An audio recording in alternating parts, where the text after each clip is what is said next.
we hosted a concert with Chris Tomlin. Anybody heard the name Chris Tomlin before? Okay, quite a few people in the room. All right, like if not, you probably sung one of his songs like thousands of times, okay, at a church setting before. You've heard him on the radio, okay, decently a big deal, all right? The day of the concert, Chris and Louie, all right, we're going first name basis. They were like, hey, we want some signature Mississippi food. We loaded up and took Chris Tomlin and Louie Giglio to Jerry's Catfish house. They opened an hour early to serve Chris Tomlin fried catfish, all right? It was awesome. It was awesome. And like he took one bite, all right? Chris Tomlin took one bite into that fried goodness that is Jerry's Catfish, and he was like, how great is our God. I was like, I know, Chris, I know. All of Rankin County knows. They stand in line on Saturday nights for hours just for that right there.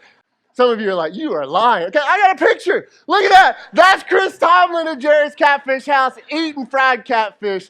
I don't know about the how great is our God part, but he probably sang it. So we got a chance to talk a little bit. So I'm like, man, listen, my wife and I were getting ready to help start a church. And he was like, dude, that's so cool. That's awesome. We really connected so much so he gave me his email address. And he was like, hey man, listen, if you're in the Atlanta area, sometime in the near future, and shoot me an email. I'll see what's going on, man. My wife and I would love to take you and your wife to dinner. So, and I was like, yeah, that'd be awesome. And so sure enough, about 2 years later, Heather and I were going to a trip to Atlanta. And so I was like, well, email, what the heck? So I shot him an email. All right, he replied. He's like, yes, let's do it. So on a Tuesday night, my wife and I went with Chris Tomlin and his wife to dinner in Atlanta. Went to go see his studio. I got a picture of that one too. Y'all got it? Go ahead, fire it. All right, the truth is, there's no picture. Because he didn't really invite us to Atlanta, and he didn't give me his email address. Now, here's the thing. I know Chris Tomlin, but I don't know him well. I know some things about him. I've sung a whole bunch of his songs. I ate catfish with him for an hour at Jerry's, okay? But I don't know him real well.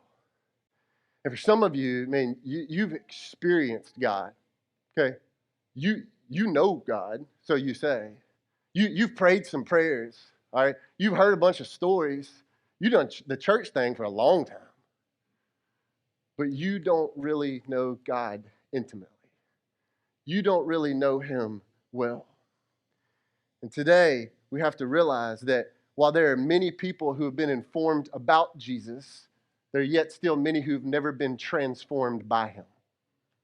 See, there's a difference in being informed about Jesus and having your life transformed by him. Now, I'm not saying this person's maybe not in the family of God, your sins haven't been forgiven, but I'm saying there are people who say, well, I know God, but they don't know him well.